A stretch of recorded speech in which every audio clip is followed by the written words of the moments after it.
squads, na na na na na na na. It squads, na na na na na na na. It squads, da da da da da da da da da da. It squads, da do do do do do do do do do do do do do. It squads, do do do do do do do. Hello, welcome back to a ZX Spectrum Hit Squad video. Been years in the making, this one. Bloody hell, too long to be fair. Hope you're all having a fantastic Christmas. Nearly fell off my bloody chair. All those mince pies. Not helping me one bit, are they? But yeah, hope you've all had a nice break away from work. If you've managed to get a lot of time off of work. Spending times with your friends and family. Yeah, it's always nice at Christmas time. To get some time off of work. I mean, the environment I work in, I'm really glad to get to Christmas, to be fair. I'm really glad when it's kind of here. But by the time I get to it, I'm bloody knackered half the time. It's just nice to have a sit down and just pig out, really. But yeah, I never expected to be making this particular video at the end of 2022. A mission that I started back in 2019. Along with fellow YouTubers, Dave Retro Games Played Badly, who instigated the whole bloody thing. Scott, Sega Zombie, another chap who started collecting Hit Squad games and decided to sell them all. Glenn Edwards, another guy who was collecting Hit Squad games. Paul Retrobait, who I discovered on Instagram, I think originally. So he was going for a full set Commodore 64 collection for the Hit Squads. Managed to achieve that pretty much as I was starting out my journey for the ZX Spectrum. Bearded Man Child, again on Instagram. So I'll leave all the links to the guys below that I can think of. Cyber Snake 7. There's Ewan. There's loads of people. Loads and loads of people. There's people I'm probably going to forget, so we'll leave as many names as possible down below, because there's many people to thank who have helped me on my quest to complete not only the ZX Spectrum full set, but all of it. 359 titles for the Hit Squad collection. Site of the year, finishing off BBC collections. Only a small set, about 4 games, I think. Was it 3 games? One of them's got 4, one's got 3. I think it's a BBC. Green Beret proved to be quite elusive. It came up, cheapest chips, I picked it up, set done. And then we came across Lethal Weapon, which was not cheap and cheerful. In fact, it was quite painfully expensive. But that was the first of the big sets to be completed back in March this year.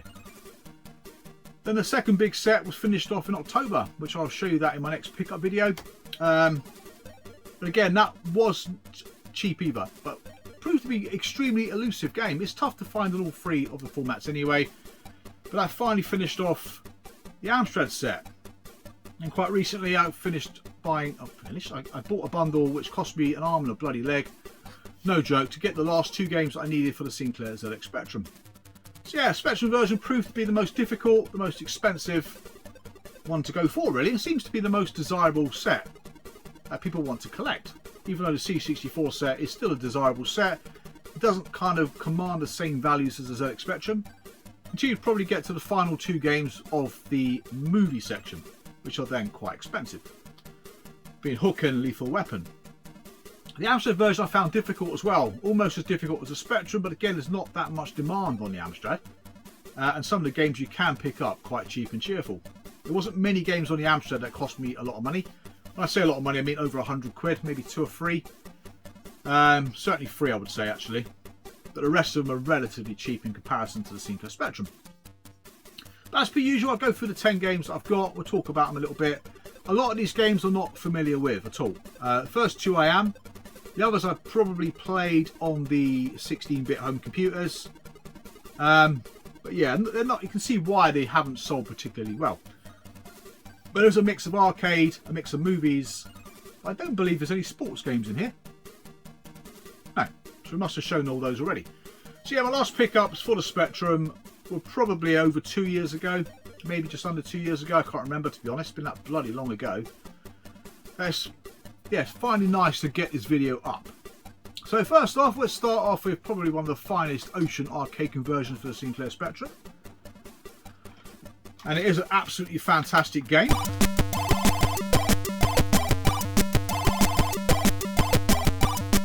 And that is Chase HQ. I've got to say, I was blown away when I first played this game on the Spectrum. I originally bought it on the Atari ST. Saw some quite decent reviews. Graphics looked okay, albeit they were a bit small. I couldn't wait to play it on my ST. When I got it, I was slightly disappointed. Quite a slow game, I've got to say. Didn't expect an arcade perfect conversion, of course, but the game itself was quite slow to play. Lacked a bit of atmosphere of the arcade, as you'd expect, but when I played the specky version at my friend Stephen's house, I was pleasantly surprised. The game ran faster, looked really nice and detailed even though it was in monochrome. But it had all the little elements from the arcade that was missing on the ST, like the helicopter, which was pretty cool. That was just one of the different elements, but even when you died, you used to go through those barriers, didn't you? Or the criminal went through the barriers. None of that happened on the ST. In fact, the ST version wasn't even bloody complete. But yeah, this is number 35 on the arcade section. You wouldn't expect to pay more than about £5 for Chase HQ. Not an overly complicated game to find. But one of the best on the Hit Squad label. The next one is one of the very best as well. The original game, it's an arcade conversion, a very good beat 'em up. Probably the best pick up and play beat 'em up on the Sinclair Spectrum. The sequel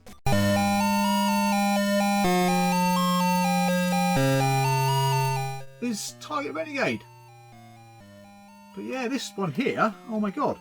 I bought this game back in what, 1988? I was blown away by this game. It's about as British as you're going to get for a fighting game. Lots of influences from the UK in this game. Some of the settings are a bit random, to some of the graffiti on the walls. Yeah, you can tell it was certainly a game that didn't originate in its native Japan. But yeah, old turn-ups on the old jeans. Not a very nice look. In fact, that's another look that's out now, isn't it, really? But yeah, Target Renegade 2-player editions, which was fantastic. The fact you got weapons. The levels are probably about 3 times the size. It's just a bigger game, basically, but not as much of a pick-up-and-play game as the original. But yeah, I love this game. Absolutely brilliant game. Very somber music. I'm not sure why they went for the somber theme for this game. I quite liked it, to be fair. But yeah, everything just seemed a little bit sad, didn't it? It was the first game that had some really upbeat music. Arcade 19, again, like Chase HQ, you wouldn't expect to pay more than a £5 for that, but it is one of the finest games you're going to come across on the Sinclair Spectrum. Now, the next game is the first of some of the more expensive titles that I picked up. This one I got, I think it's just for a standalone auction, I think. And the game in question is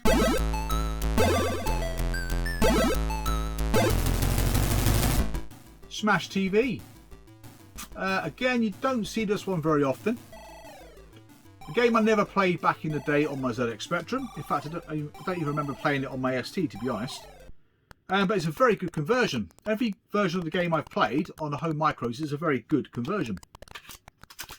From an arcade machine where you do need to have 2 rotary sticks. So they've done it quite well, I've got to say. Graphically, you know exactly what you're playing. It's not got the greatest graphics in the world, but it does move at a nice speed. The sound's a bit minimalistic. Nice title tune though. But again, yeah, not really familiar with this one. This is Arcade 55, one you won't see that often. And I think this one cost me over £100, I think. It's got to be over 2 years ago now. So, like I said, some of the games I bought during the crazy, heady prices that were going around at the time. Certainly games that seem to have settled down nowadays. Yeah, Smash TV. Number 55 arcade. Next up, we got a game I got from Scott, Sega Zombie. A film tie-in, quite a difficult one. Some of the film tie-ins proved to be the most difficult ones to find. What we're talking about is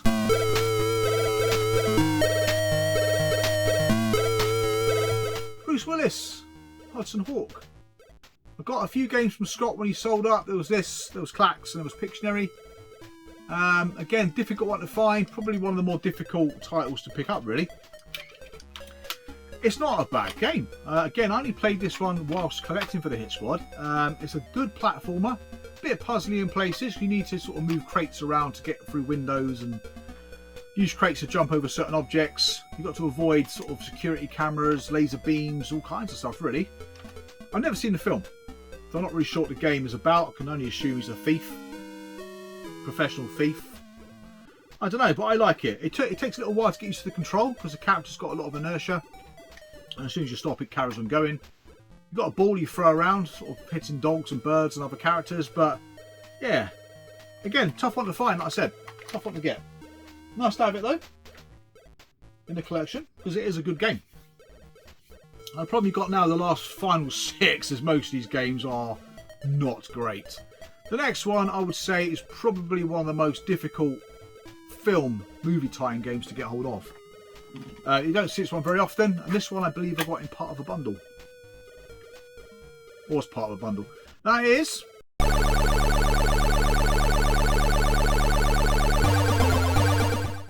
Nightbreed, the action game. This game I don't like.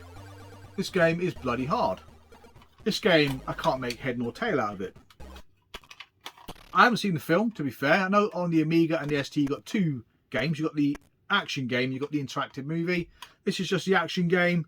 The action game that fails to have any action in it. Yeah, again, this one was part of a bundle. I think I got it for a decent price. I can't remember. It's one of the early ones I got. There was this, and I think there was one more game in there that I needed.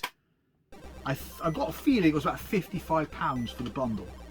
So I would say it was a good price. It's certainly one of the most difficult film games to pick up. Even more so than Hudson Hawk, but less so than... Actually, no, I wouldn't even say that. I think Addams Family and Darkman are probably... I've seen more than I've seen this. But for whatever reason, yeah, it catches people out. Because it's quite hard to find. That's Nightbreed. Now we're into the top. Or final 5. This first one was one of the first games I picked up as... I started out in the Hit Squad collection. In fact, I think this is one of the games that I thought, do you know what? Now I've got this one, I may as well continue. Because it's one of the more difficult sports titles to pick up. It is a sports title. Of course it is. Of course it is, Paul. That game is...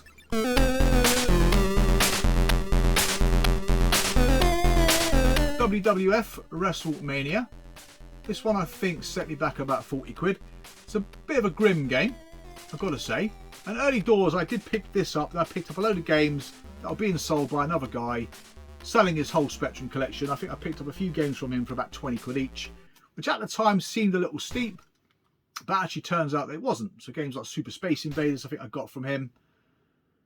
God, it's been so long now, I've forgotten. There's about 4 or 5 I got from the guy. Dave, his name is. Who incidentally had the largest Sinclair Spectrum collection in the world back in 2014. So yeah, so this was 40 quid. Again, a dire game. I don't like it. I struggled with it. A lot of whacking the joystick, a lot of pushing the buttons. Sounds like a sex scene. But yeah, again, it's difficult. I found that one to be particularly difficult to find on the Amstrad. There's a specky one, don't come up very often, but the C64 one comes up more frequently. Now, the last 4 games are the last 4 games I picked up in this particular order for the Sinclair Spectrum. I've got a feeling it's got to have been 2 years ago I picked up these next 2. I'm sure it was. Whenever Glenn Edwards sold up his Hit Squad collection was when I picked up these last 2 games. One was from him, one wasn't. So first up is a game they should never have tried to attempt to make on anything other than the arcade, to be fair. That game is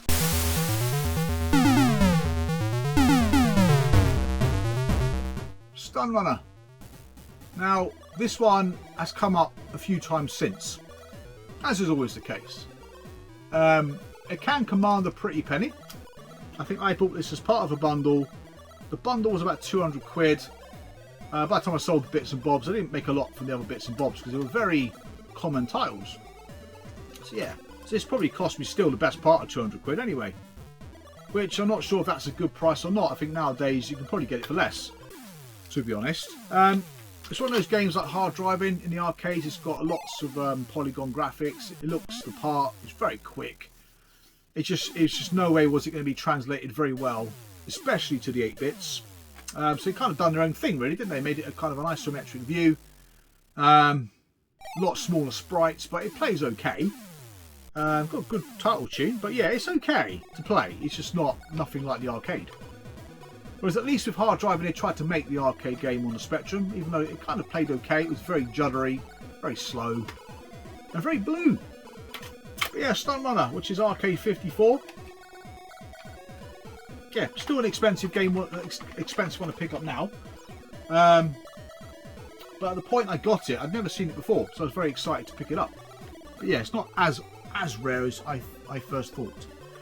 Now the next one, this one I picked up from Glenn. Taito arcade cabinet. And that is Space Gun. Again, another one that is one of the more desirable, one of the more difficult games to pick up on a Hit Squad collection. I think this one may have cost me between $2 and $2.50. I think. I've not seen it since, actually. Yes, I have. I think it was like a best offer, so I don't know what it went for. So this game can be expensive. I think it's always been one of the more expensive Hit Squad games, even when prices were a little bit more sensible. I think even looking at one of Andre's videos, who has a full set of the Sinclair Spectrum, he was saying that one of the games, I think it was this one, is quite difficult and probably one of the most elusive to pick up. Even he was saying it's about 60, 70 quid back when he was collecting. So he was collecting these Hit Squad games long before I was. So yeah, it's a good game, but it's a bit slow. It's very much like Operation Wolf. Instead of going from right to left, left to right, you can actually go into the environments as well. Shooting different sort of parts of the screen to pick up bonuses, getting face huggers clinging to your face. Yeah, it's a good game. It just doesn't translate very well onto the 8-bits. Well, especially the Spectrum and the Amstrad. Both versions are quite slow. Although the Amstrad does have smoother scrolling. But incidentally, that didn't come out on the Amstrad under the Hit Squad label. Right, the final two. The final two games I got very recently, 12th of December, in a rather large bundle of games. Cost me an arm and a leg, I'll tell you no lies. I've got another 200 games to get rid of now to try and make up a portion of what these have cost me. But yeah, so last time these two went, the combined value was probably about 1,000 quid, which is not probably too dissimilar to what I paid for them once I sold the bits from the bundle. All will become apparent when I sell the other stuff on. So first up, now I'm not 100% sure with this game. The original game, you loaded up the full game, and on the other side you had the levels. Now, in true Hit Squad fashion, I believe they put the full game on both sides of the cassette, which is probably why this game is very difficult to find. Because either you bought it, got it home and took it back to the shop, or you got it home, left it kicking around and threw it in the bin, or whatever, I don't know. But if that's true, please let me know, because I haven't actually, surprisingly, tested this game. Shouldn't be a surprise, I don't really test cassettes to be honest, but it's in lovely condition, and that game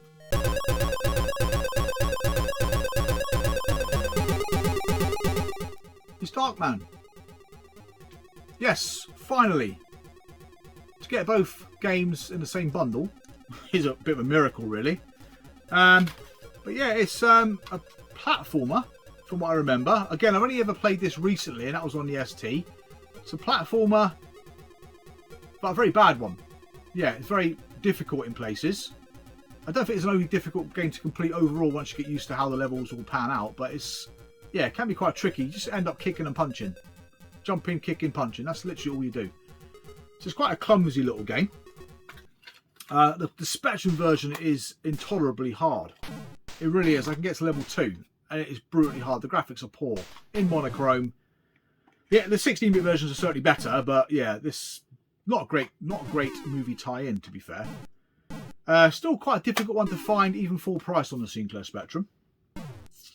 But yeah, very difficult game to find. One of the most desirable. But probably for the reasons I mentioned, really. It's not a complete game. But this Addams Family are probably the two most desirable movie tie-ins.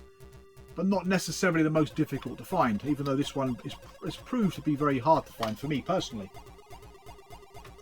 That game has sold for 500 quid before on its own. It's sold for 360, 370. So it's an expensive one to pick up. And the final one has proven to be the rarest game on a Sinclair Spectrum. Not so on the Amstrad, not so on the C64.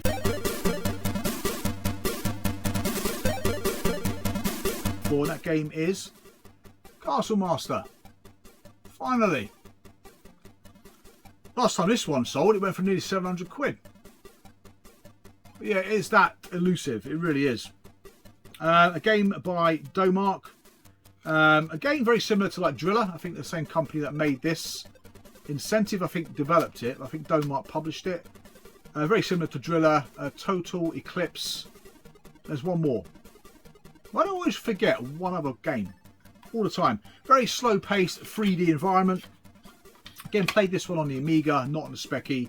Not really sure what to do. Just going to different places. Activating different buttons, I think. There are objects to pick up. You just kind of go around the castle, really. I'm not even sure what the plot of the game is. But yeah, I found the Speccy version very, very slow. Now, quite interesting to know why the Spectrum version is more difficult to find than it is on the other two formats. The Amstrad one you can pick up all day long for between 10 and 15 quid, as can you the Commodore 64 one. Even I did see one of those sell for quite a lot of money quite recently. It's not an expensive game and does come up. The Speccy version is probably arguably the rarest hit squad game you can buy, I would say. Well, that's it. That is the quest completed. I'm never going to do anything as stupid as that again. I really am not. I managed to finish that set off and the Ocean set, which proved to be probably slightly more difficult than the Hit Squad collections. There are some really hard to find Ocean titles out there. They're not too dissimilar, really, in difficulty to get. But I mean, as for going for things like Codemasters and Kicks and that, I mean, it's just the same as that. It's just going to cause a lot of heartache, be very expensive, and take an absolute age to complete. So yeah, as far as my budget fix goes, I mean, I will pick up more budget titles over time, but to kind of chase it the same way I chased that ain't gonna happen again. It just really isn't.